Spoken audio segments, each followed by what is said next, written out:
Today I'm going to explore several concepts and techniques that I would like to utilize in my winter project film.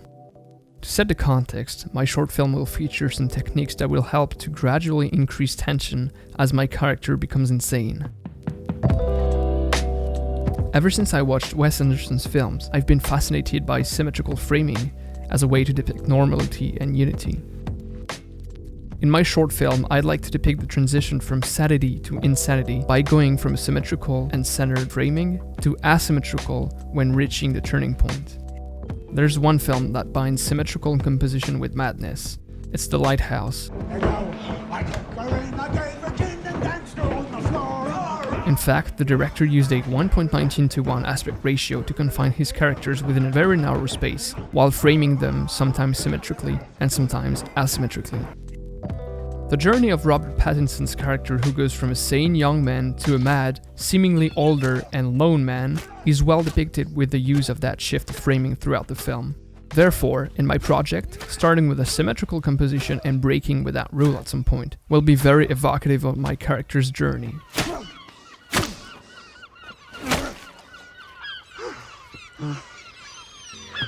Another technique that I would like to use, which is related to madness and choking, is the focal length shift in The 12 Angry Men by Sidney Lumet. To be concise, his approach in the film, which features a breathtaking narrative, is to shift from a wide lens in the beginning to a more telephoto lens in the end, therefore removing the air and compressing the space, giving the viewer a sensation of choking, of tension. I may also want to play around with aspect ratio, going from a larger ratio to a narrower, steadily shrinking throughout the film. Here's an example.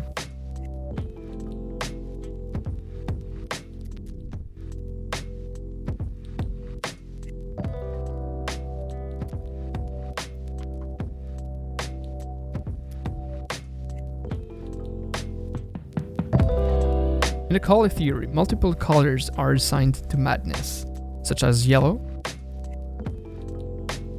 but also red,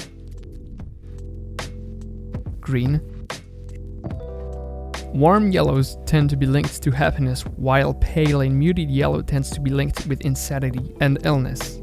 So yellow seems to be a color linked to madness. Van Gogh was known to have turned insane at the end of his life. His use of the yellow palette can be a materialization of his madness.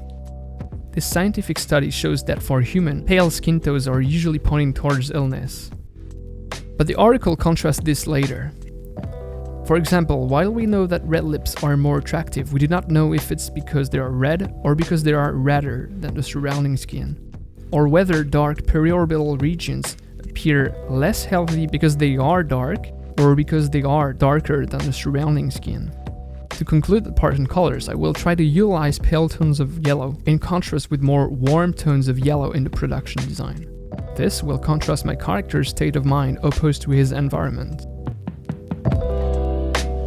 Now, the second rule of subtext is that the undefined is much more powerful than the defined. The mysticism of it, the not knowing, that is what invites the audience to engage in your film. You don't tell them the answer, you just give them a question. You let them try to figure it out. In a film, instead of giving precise answers to the viewer, it is always better to ask them questions. In my climax scene at the end, I would like to not show anything, but only to suggest what's happening through off-screen sound.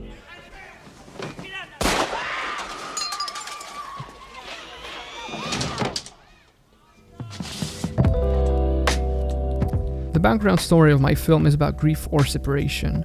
Placing discrete but very explicit symbols in the film will help me build a subtext. Added together, these symbols will form motives that gives an interpretation of why my character acts that way. In this one, X marks the spot. Scorsese adds a subliminal, sometimes not so subliminal, X to foreshadow death throughout the film.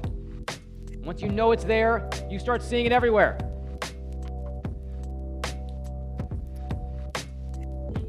I'd also really like Edgar Wright's use of symbolism and subtext on that specific scene of Shaun of the Dead. Although no one official is prepared to comment, religious groups are calling it Judgment Day. There's panic on the streets of London. As an increasing number of reports of serious attacks on people who are literally being eaten alive.